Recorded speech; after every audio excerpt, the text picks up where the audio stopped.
ડભોઈમાં બરોડા ડેરીના Dabhoi zone number 8ના નવનિયુક્ત director તરીકે દીક્ષિતભાઈ પટેલની જીત નિમિત્તે પટેલવાડી ખાતે ભવ્ય સત્કાર સમારંભ યોજાયો। કાર્યક્રમમાં ડભોઈના ધારાસભ્ય શૈલેષ મહેતા અને જિલ્લા ભાજપ પ્રમુખ ડોક્ટર બીજે બ્રહ્મભટ્ટ હાજર રહી શુભેચ્છાઓ પાઠવી હતી। આ પ્રસંગે ડેરીના સભ્યો, પશુપાલકો અને આગેવાનો મોટી સંખ્યામાં ઉપસ્થિત રહ્યા। દીક્ષિતભાઈ પટેલના નેતૃત્વમાં ડેરી ક્ષેત્રે વધુ વિકાસ થવાની આશા વ્યક્ત કરવામાં આવી રહી છે। તાજેતરમાં યોજાયેલી બરોડા ડેરીની ચૂંટણીમાં ડભોઈ ઝોનના ઉમેદવાર દીક્ષિતભાઈ પટેલનો ભવ્ય વિજય થયો। આજે એમનો સન્માન સમારંભ ડભોઈ નગર પટેલવાડી ખાતે રાખવામાં આવ્યો હતો।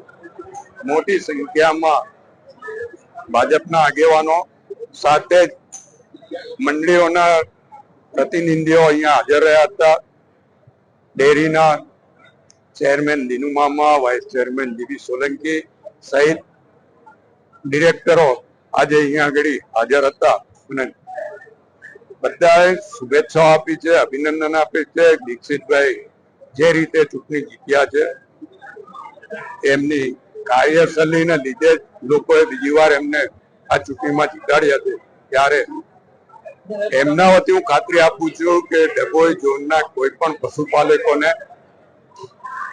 કે દૂધ મંડળીઓને કોઈ તકલીફ નહીં પડે અને જે કઈ તકલીફો એમની હશે રજૂઆત કરશે તો એના પ્રશ્નો ઉકેલવામાં દીક્ષિતભાઈ અહમ રોલ નિભાવશે અને જ્યાં રજૂઆત કરવી ત્યાં રજૂઆત કરીને એમના પ્રશ્નો હલ કરશે। આજે આટલી મોટી સંખ્યામાં દૂધ ઉત્પાદકો, પશુપાલકો અહીંયા આગળ ઉપસ્થિત રહ્યા, એ તમામને હું અભિનંદન આપું છું અને ભારતીય જનતા પક્ષના આગેવાન તરીકે, ધારાસભ્ય તરીકે એ બધાનો આભાર પણ માનું છું। રિપોર્ટ પરવીન વસાવા, સંબંધ ભારત ન્યૂઝ, ડભોઈ, વડોદરા।